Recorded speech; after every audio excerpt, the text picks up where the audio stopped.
Bismillahirrahmanirrahim. A very warm good afternoon to every one of you. Today we have with us Panjami Anand, and I'm very glad to let you all know that we would be starting this particular series of Soul Talks. So Soul Talks would be conducted by Panjami ji. She's basically from Kerala but now based in Mumbai, and she grew with a lot of questions and curiosities, and then she kept on practicing various things, and she also calls herself as a soul plan reader. So in these particular sessions we have requested her to talk more and more about the mysteries of soul. We all know that there's one important question which always keeps on lingering in our mind and heart, that is, what are we here for? We all know we all have to die, and unfortunately, because of this pandemic and the mayhem it has caused around us, we are seeing death very closely. It has somehow reached every house, every colony, every building. So but death in itself has a mystery, so has life, and souls connect. So today I'm very happy to introduce Panjami Anand, and also to be part of the first episode of this series. Panjami has told me that she would be speaking about understanding souls and the concept of soulmates. So I'll be looking forward to her talk. I have heard about soulmates, and then also about twinkling souls, no, twin flames, and how they get attracted, and the power of souls, the love between soul is something which is genderless, and it goes beyond time and space. So soul indeed has a lot of mysteries, and we have Panjami Anand with us to unravel those mysteries and tell the tales of soul. So all the best, Panjami, and we are all looking forward towards your meaningful conversation, and have a good session.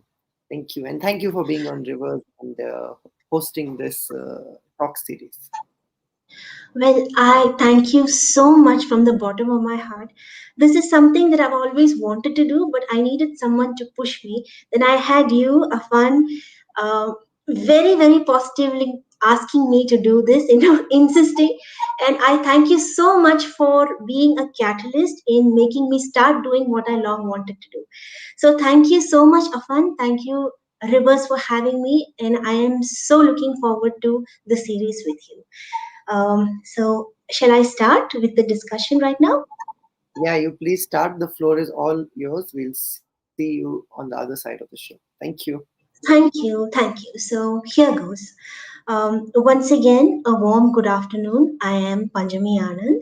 I am a soul plan reader by profession. And before I begin to share my perspectives on understanding the soul and the concept of soulmates, I want to express my gratitude to Rivers for having me on their enlightening platform. Special thanks to Afan once again for encouraging me to do this with you guys. First, let me give you an idea of what I do. I am an occult practitioner. My journey started with the tarot, and then immediately I moved on to numerology when my daughter was born. And then, after about 7 years, I got into past life regression. Thanks to my gurus and spirit guides, before I even knew it, I was gifted with clairvoyance. Clairvoyance means clear vision. You could Google the information. And then later, I did chakra healing, aura reading, and I'm currently pursuing acupressure. The need for healing, cleansing, reviving our soul is the need of the hour. I did not shed light on the global pandemic. We are well informed on that regard. Nevertheless, know this is the time the world would have another crusade or a deadly third world war. But all the superior forces have conspired to create a pandemic to prevent worse things from happening. As fearsome as the virus is, it has saved us from disaster which could have been lethal to mankind. So, before I go any further, I would like to spend a quiet, respectful moment for all the souls we have lost in this difficult time.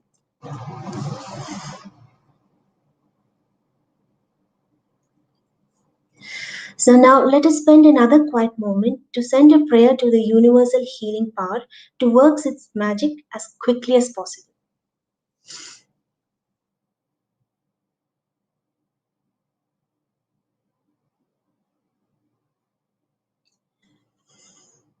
There is such immense power in the universe. All we need to know is how to let it grace us. Often we forget its power and our own power. All healing modalities is about restoring this power. So, seeking our soul is the strongest way to do so. So, what do you understand by soul? Soul is the very essence of being. Soul is the individual vibration that gives life to our physical body. Now, without life, without a thriving soul, we are just a lump of flesh, blood, and bones. The very concept of the soul or Atman is theorized differently across various religions and philosophy. I'm not going to speak of the soul in terms of religion or theological references, but I hope to treat the concept with regard and um, the simple individualistic soul that resides in us. I'm going to treat it as the most precious, delicate, but strongest aspect of our being. Our soul is custodian of all our darkness, our normalness, extraordinary talents, and capabilities. The word soul or Atma, it incites different emotion in different people. Many consider this concept of soul with great fear and associate it with death. Actually, soul is not a product of death. In fact, we have a soul in us right now, receptive to the world around us. Now, understanding the soul needs can be done for everyone. Now, please understand this. The concept of soul and understanding it is to allow that aspect of your personal energy to be accepted, valued, and to be nourished. So, souls are a storehouse of personal, information of the self. Through the cells in our body, we store information of many lifetimes. The soul is infinite, and we can have many lifetimes and several soulmates. Now, your soul's energy and vibration will be heavily represented by your aura. Our aura is an invincible energy field surrounding our body. The state of your mind, moods, and whatever emotion runs through your being will be represented in your aura. So, when you walk into a room, your soul's energy will announce what you are, and the irony is, your soul will be interpreted by another person based on their level of evolvement, the quality of their perception.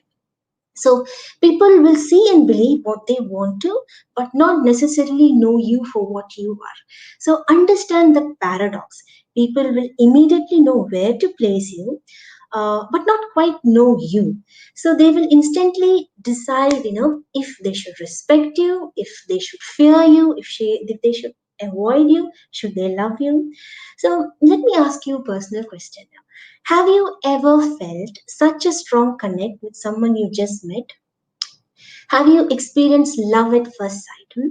Have you been utterly curious of a total stranger and tried to find out about them in some way? Or have you felt a quick disdain, an irritation, an annoyance? You meet somebody and immediately you know that you don't like them, you don't want them to have a place in your life, so you decide what you want to do with that person, where to place them then and there. Some people just give you the chills. They intimidate you, not with a word or so, but not with actions, but simply with their energy. Many times, such intense feelings, no matter how loving or otherwise, is a result of a soul recognizing a soulmate or a karmic relation from the past. So there is so much romance with regarding to the concept of soulmate. It is such a poetic expression. Often we term a person as our soulmate when we have a good rapport with them.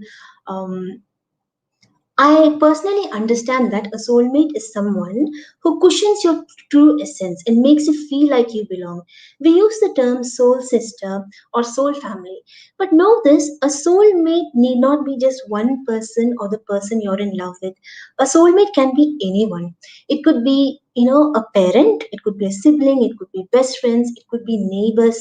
Those these warm kind of neighbors who are always there for you. College mates. In fact, a soulmate can even be a person that challenges you to the brink of your life. They can push you and harm. And we can have a number of soulmates at the same time. A soulmate is not just one person in a lifetime, but you'll find a number of them through different phases in your life also. So a soulmate is different from a twin flame. A twin flame challenges us, but it definitely elevates us to another level, to a higher dimension. So when we talk of soul families, it actually means that a group of souls are reborn again and again until we impart the lessons that we need to refine our soul plans and incur good karma.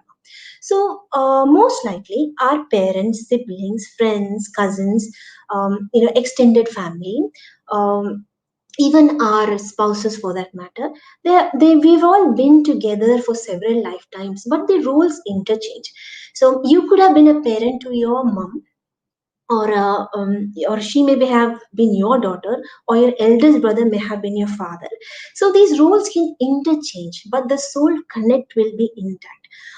If it's a good relation that you have with your immediate members of the family, obviously they know how to support you because there is a deep soul connect. You may not be able to reach out to anyone, but someone in your family will have you as you are. They'll accept you for what you are. So that's one of the roles of soulmate. There is a great degree of acceptance in that relationship. Now, please note, our soul is infinite. We take life in the physical plane when the time is right and the era is conducive. So, even the gender we are born into needs to be cohesive with our soul plan. Even gender roles pose a challenge. A soul will take birth to try and fulfill its soul plan to the best of its ability.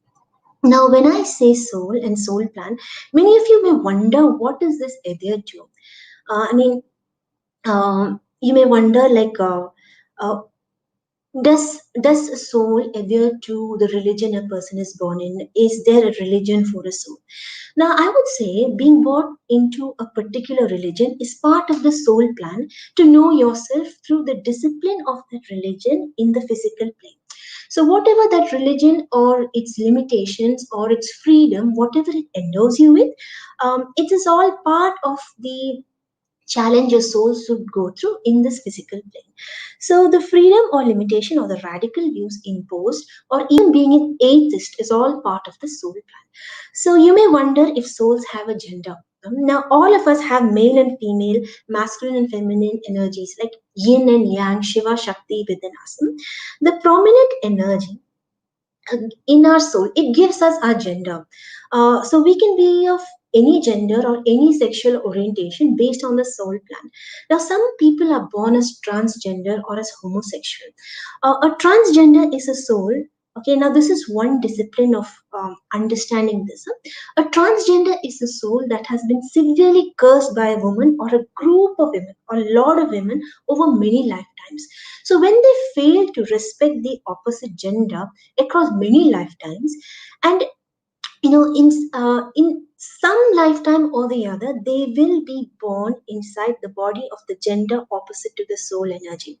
So women curse men, it's just one example. Each soul is different, but to have a perspective, okay, a woman may curse a man saying, may you be born a woman stuck in a man's body, so that you know what it is like to be a woman in a man's world. So you see, if a woman wants a man to learn how to be a woman in a man's world. See, these are just curses that come out of a person's mouth when they are extremely angry. But please know, a curse can last lifetimes. So be very careful with your words, what you say to others, what you say to the self. It is very important that you collect or utter beautiful words. You have to be very thoughtful with how you handle this God gifted speech. So this is just one example of a soul plan or a karmic curse. Now, transgenders are referred to as twin spirits because they can do the work of both men and women effectively. Many native cultures have huge respect for them and honor the heavy soul plan or karma they have accepted to make their challenges in this lifetime tolerable. Now, homosexuals usually have like male male or female female combination with them. Usually, a heterosexual would have a male or female and vice versa. So now there is so much homophobia and so much non-acceptance with regard to them.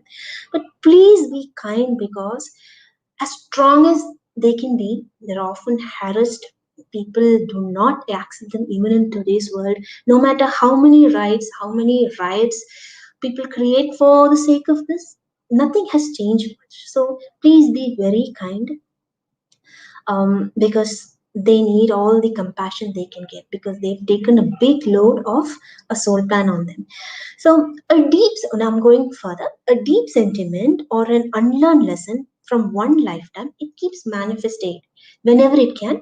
Sometimes it manifests thoroughly in one lifetime. Okay, so I'm just going to give you very two general examples. Okay, I choose to discuss some of the issues women face today. Now, women have been subjugated for centuries together.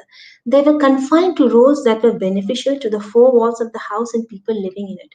There were scores of women across centuries who had talent and immense ability to accomplish things, but they were silenced by patriarchy and also the roles expected of them, which included not disturbing the harmony of the homes.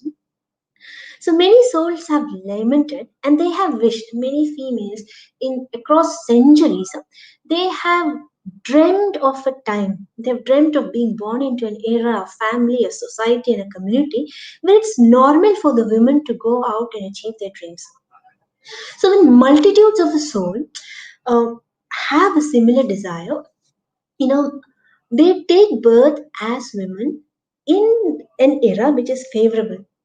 So right now, I believe it is comparatively one of the best times to be a woman. So today you will find hardcore executives, professionals, and you never know. It's very hard to fathom where does that kind of drive or ambition stem from. Okay, um, often this drive or ambition is at the cost of maybe a young child at home that needs care. I'm not saying women throw their child into into uh, somebody else's care, or it's not that they do not care for their family, or it's not that they don't care about the work life balance and personal life, but it so happens that career comes first. Okay, and please know, it's just something that the soul has desired over lifetimes, and it's finally manifesting. So um a desire of way for women who wanted to live for themselves are able to do so in this era. So it is a manifestation of soul desire. A lot of women are manifesting it for themselves. So we must thank the generation of women who have paved the way for us. To be self expressive. Now, there are a lot of women who are not happy with their husbands. They have consulted me, a handful of them. Many times, these women are aware that they are chronically overbearing and sometimes disrespectful and dominating to their husbands. These ladies mention a list of reasons why they are unhappy or feel a void and loneliness at home all the time. They are women who detest the concept of being a homemaker. But when a tapping of the husband's energy is done, the men are not necessarily mean or terrible or abusive to be with. But women often unleash wrath on their husbands whenever they can. They do not know where the anger comes from. They need not be just one reason large enough to be angry all the time. For healing, now when past lives are explored to find a remedy for the soul itself, readings reveal that the soul of the husband in a previous lifetime was extremely rude and abusive to the wife. Now it's just payback time. Right now it's just payback time. So when the man has a soul plan of being sensitive and tolerant and is living with a borderline abusive lady, he'll just have to bear with her, because it is nothing but karma, payback. Now this is, even if it is payback, okay, it is not an unhealthy situation for the man in the marriage, and being angry all the time does not do anyone any good. Now what is the way forward for a situation like this? So the first step would be to fathom, why is the soul angry?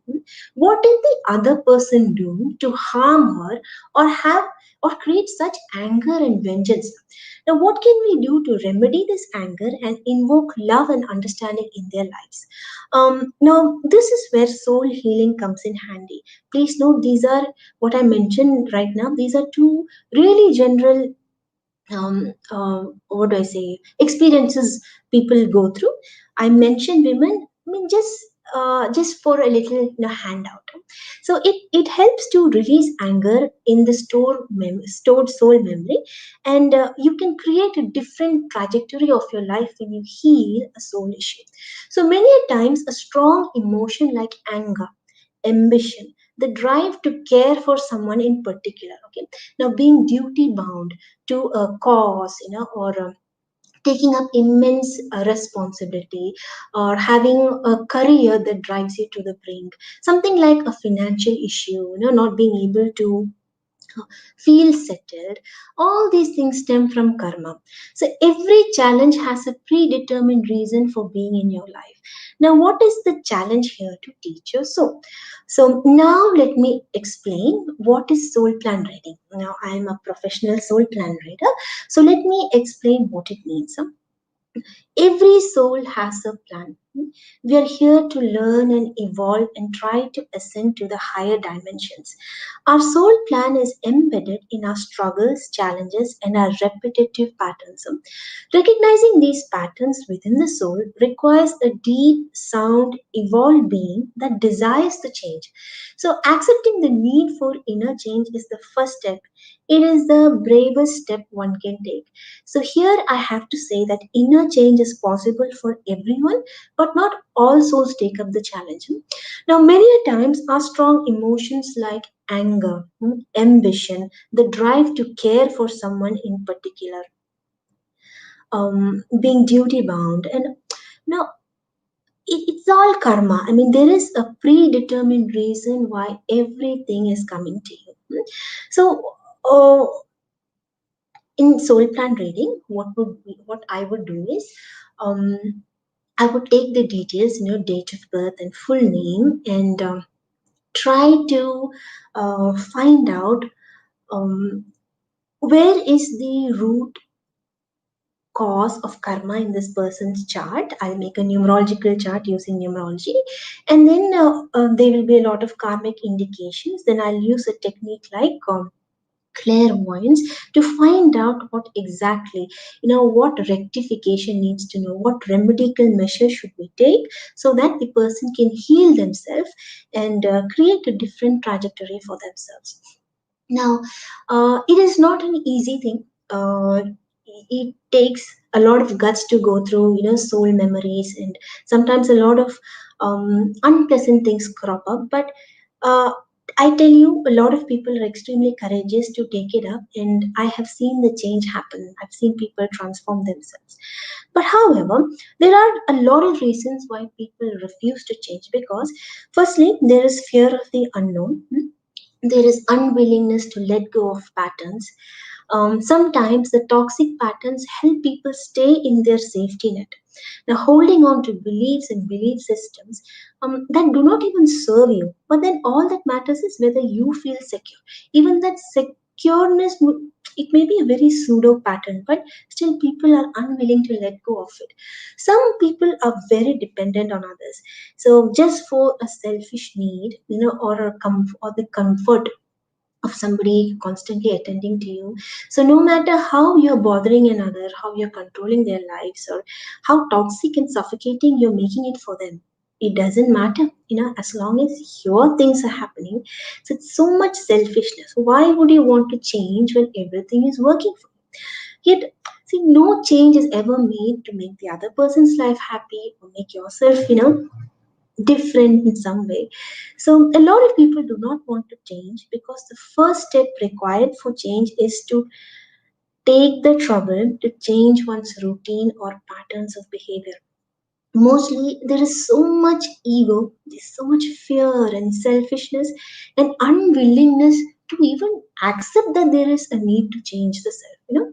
So, most often, people begin the journey, but soul journeys are not simple.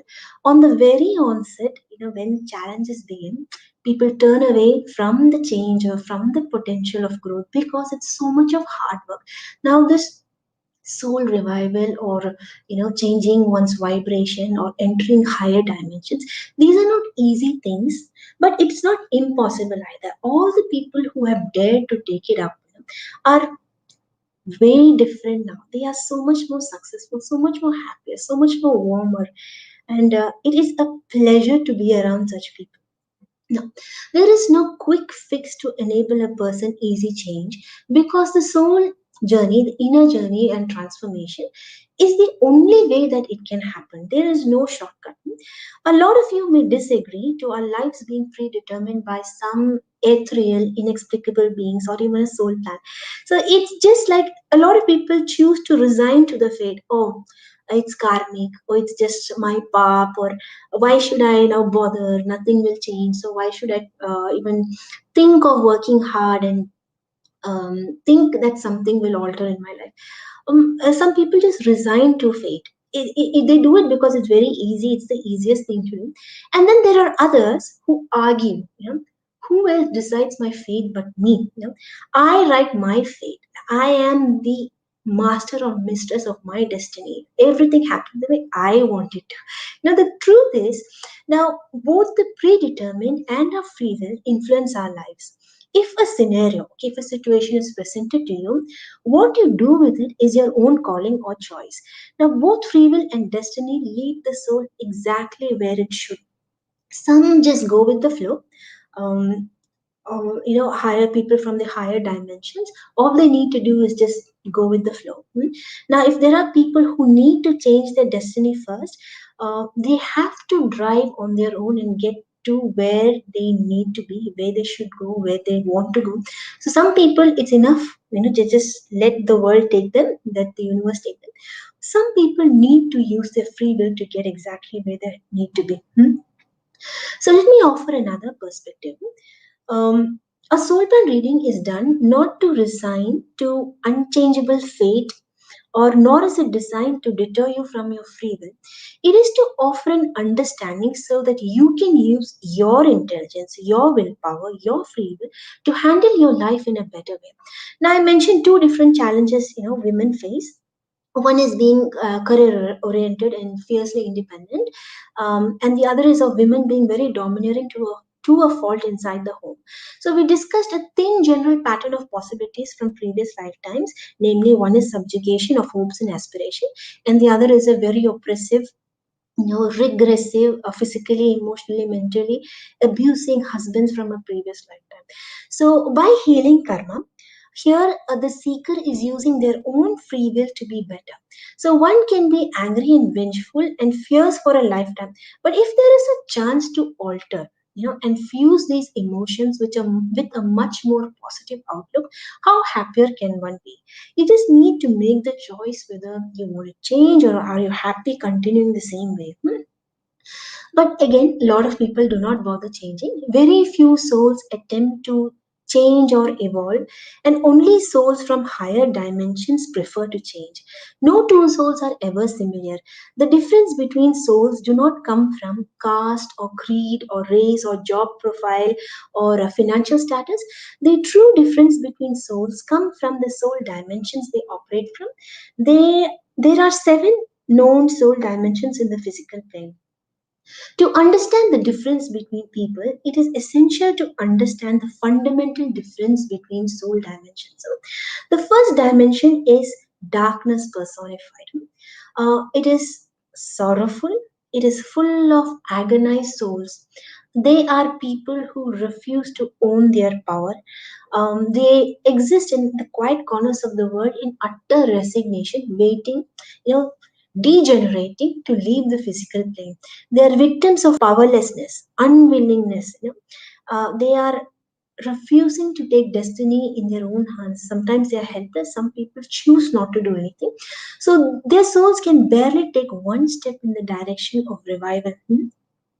Now, the second dimension in this physical plane on planet Earth, souls from the second dimension consist of people who are scraping through life for their self worth. They are angry, they are vengeful, murderous, and believe in taking what they want. They are inconsiderate to the self and to others.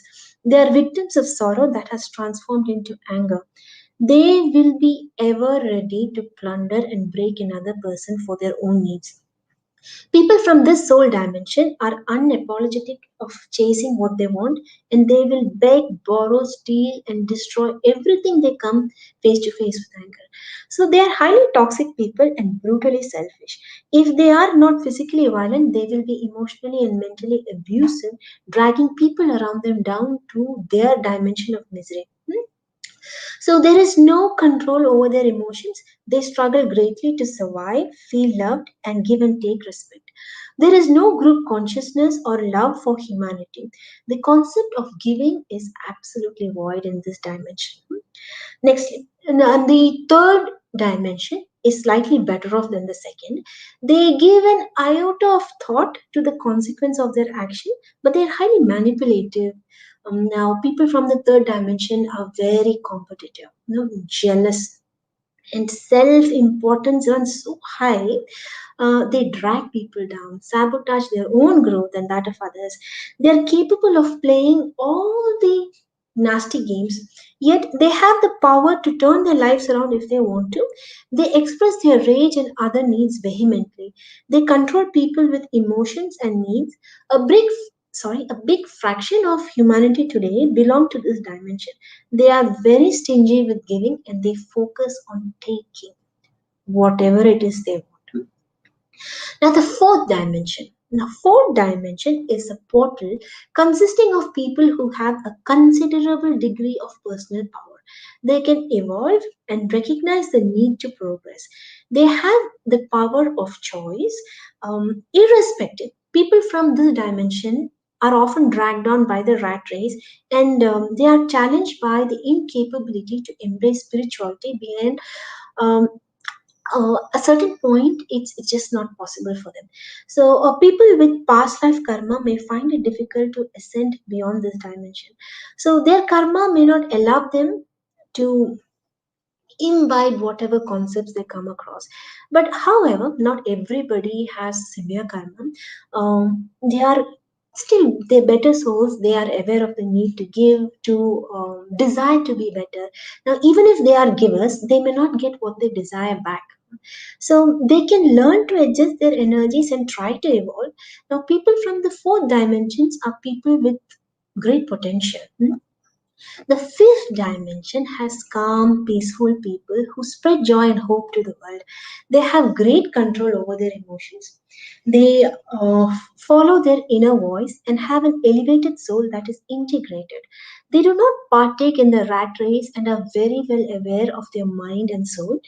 They are old souls. Now, let me quickly explain what an old soul is. I'm sure a lot of you may already be aware. The souls that have taken birth, in the physical world several times before are old souls. Old souls are mature and way beyond their years, and then can carry wisdom from many lifetimes. They are knowledgeable and inspiring to be around. So, for a person from the fifth dimension, all the basic needs are well taken care of. They do not have to bother about existential needs like, a good roof over their heads, financial security, nourishing food, good relationships. Somehow the soul plan takes care of all these needs. So the basic luxuries are offered to people on the fifth dimension so that there is enough room for them to evolve spiritually. You don't have to take care, you don't have to join the rat race, you don't have to deal with no toxic um, subordinates or your colleagues. So there's enough room to evolve spiritually. So they elevate people around them and have the ability to help people ascend to higher soul dimensions. Now, the sixth dimension is for those who have a saint in them. So, this does not mean that they are sannyasins, they are people who have it all. Now, people in this dimension have all their chakras open. They are aware of their role, they are aware of their soul plan and infinite connection of the soul to the universe. They are philanthropists. They understand soul dimensions well and treat people accordingly. They recognize the reason behind challenges posed to them. They are very receptive to signs and signals from the other world. They are guided by the higher powers and they know how to lead their lives in the physical plane in an exemplary manner. So they are also who have elevated themselves out of their own choice and awareness. They are also gifted immense resilience and courage. They have earned their spot in the dimension simply because they are receptive of signs of the universe and they listen to their conscience that connect them to divine power. They are people who can aspire for samadhi. The seventh is for realized souls and people who have fulfilled their soul purpose to the hilt. The Gautama Buddha, Guru Nanak, Jesus Christ, they all belong to this dimension. They are realized souls that are here to lead millions with their teachings. Their mindset is pure heaven. So these are the seven dimensions of the soul, and they're very generally and very lightly put. But I repeat, these soul awareness and dimensions can create a difference and also create similarity between people. So when we leave our bodies, what happens is it's just the body that's no more. It is the same dimension that you will go to. So if your mindset is that of someone from the second dimension, you will transcend into that dimension in the afterlife. So if you're from the sixth level, your body will be cast away and your soul will ascend to the sixth dimension. So you understand, nothing changes in the mindset, but it's just that you don't have a physical body after death. Now, how do we understand our dimension and how do we evolve? The only tool to elevate the soul is through self knowledge and meditation. There are several disciplines of meditation, but you find what is conducive for you and you follow that. But if you are aiming to know your soul, I would suggest that you try sitting in a place, okay, in a quiet calm place, and you're not required to be in a padmasana, or you do not have to use mudras, but choose a quiet place. Okay, if you can devote half an hour to this daily, please do so. Now if you find it difficult to sit in a place for half an hour straight, uh, try meditating for 5 minutes on day one, and then if you're comfortable, extend it to 10 minutes, and the like. So you can go on for an hour or so. So what matters is you sit comfortably in a corner without physical action, and sit with your eyes closed and allow all your thoughts to come. Okay, if you are someone who is a beginner with regard to meditation, just allow every thought that comes to you. You observe your thoughts like a third person, and just see, observe the quality of thoughts that come in. Are you happy? What made you happy? What made you sad? What made you shameful? So what causes sorrow? What are the shameful or sad memories that are cropping up? So all you need to do is don't stop meditating if you feel uncomfortable, with your thoughts. Go deeper into them. I know it's not easy, but whatever. The more you are capable of conquering things that make you uncomfortable, the stronger you will be. The more you rewind them and play them in your head, one day you will be free from it. If you choose to take it in the sense of a personal growth, instead of shunning things that make you uncomfortable, look at them straight in the eye, and one fine day you will be free from it. So keep doing this. Everyone has the potential to reach the higher dimension. It's just that the soul fragmentation takes this power away. Now, meditation is an amazing way to seek self integration. It may not be easy, but you should try. You should give yourself this chance. When we are born with an intact soul, but with time we adapt to the physical world. And when shocking, sad, disturbing things happen to us, our souls stop becoming a whole. We disintegrate, we become fragmented. So, the secret of tapping to our soul power lies in integration. We need to be brave to bring our fragments together. Now, fragmented people switch dimensions according to their mindset and triggers. Now, I personally know a businessman. He's from the fifth dimension. So when he's around people he loves, when he's around his family, he is a profound soul. But when he needs to get down to business, he becomes like someone from the second dimension because he believes that is what needs to be done. So you see, you can move from these planes, depending on what triggers you. So this leads us to another angle. How can we be spiritual in a world or in a work environment that is not actually conducive to inaction and bliss, because real life has deadlines, presentations, it has bosses breathing down your neck, expecting you to perform. So that's a matter that we will discuss another day. But ask yourself this: why do you want to be spiritual? Perhaps that is the homework for today. um, People from one dimension will have great trouble adjusting to people from the other ones. The person from a second dimension will go crazy in the company of the sixth level, or the fifth dimension. So ascension to the higher dimension is a gradual learning process. The truest way is self knowledge. So the need to see this understanding of the soul, you have to look at it as an opportunity to grow and learn, not as a slur or an ego trigger. Soulmates are here to help you understand this and make your journey comfortable. So, the role of soulmates, which we have just discussed right now a while ago, and supporting parent, or it could be someone who understands you like no one else does. So, there are people who are destined to meet you and stand by you as you go through soul challenges. A soulmate can be someone you just met, or they can hurt you, or you can use your own intelligence to be better or worse after a hurtful experience has transpired. So sometimes a soulmate can be a lover or a spouse who brings out the best or worst in you, depending on the soul plan altogether.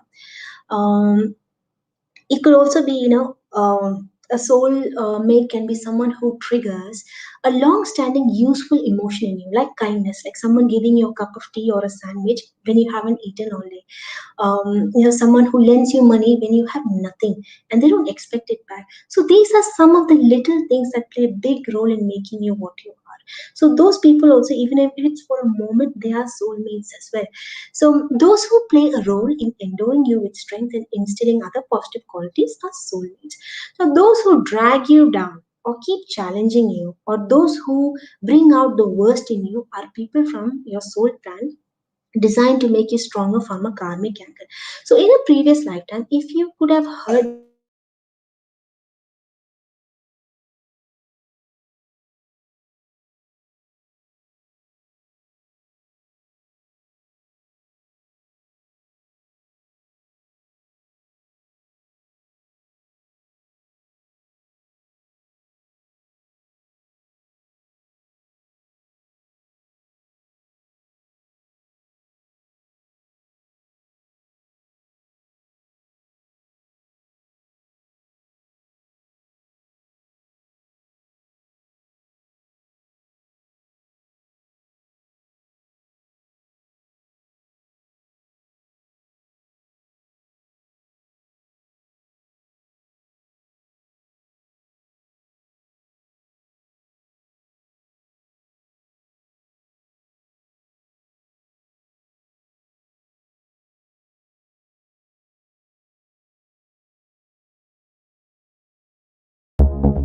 apologize. There was a quick um, flaw in electricity supply. Okay, so I'm going to continue. Thank you for bearing with me, and I apologize once again. So, okay, now in a previous lifetime, if y- you could have hurt someone, that's what I was talking about, right? Now there are people who keep dragging you, who keep challenging you, who bring out the worst in you, and uh, so please note, these are all people who are designed to make you stronger from a karmic angle. So in a previous lifetime, you could have hurt them, and now you are seeking revenge by they are seeking revenge by making your life miserable. So if you have such people around you, just close your eyes, and feel this prayer as I recite it for you. Please close your eyes for a moment. Now, gently feel this prayer. If I have hurt you, caused you sorrow, or harmed your loved ones, now if I have deprived you of joy in a previous lifetime, kindly forgive my ignorance, ambition, and insensitivity. I promise to learn from the difficulties I'm going through right now. So please forgive me and allow me peace and soul integration. Thank you. So now please open your eyes and let us continue. Everything can be changed. You just need to persist and eventually things will be easy. Before we end this session, let me leave you with a romantic idea to take home. We have all heard of twin flames. Now, what are twin flames and how are they different from a soulmate? One difference between soulmates and twin flames is that twin flames are rare. Not many even find their twin flame. Few people have more than one twin flame. The role of a twin flame is to elevate us from one dimension to the other, whereas a soulmate is rather to accept you in a difficult time and keep you cushioned and someone, you feel that there is someone to support you. But a twin flame is someone that elevates you from one dimension to another. A twin flame is likely to enter your life as the greatest love you ever had. Maybe that is why people say you fall in love only once. You will never be the same after you meet your twin flame. You can attract your twin flame even if one is from the third dimension. Uh, they have the power to take you to the fifth or even higher.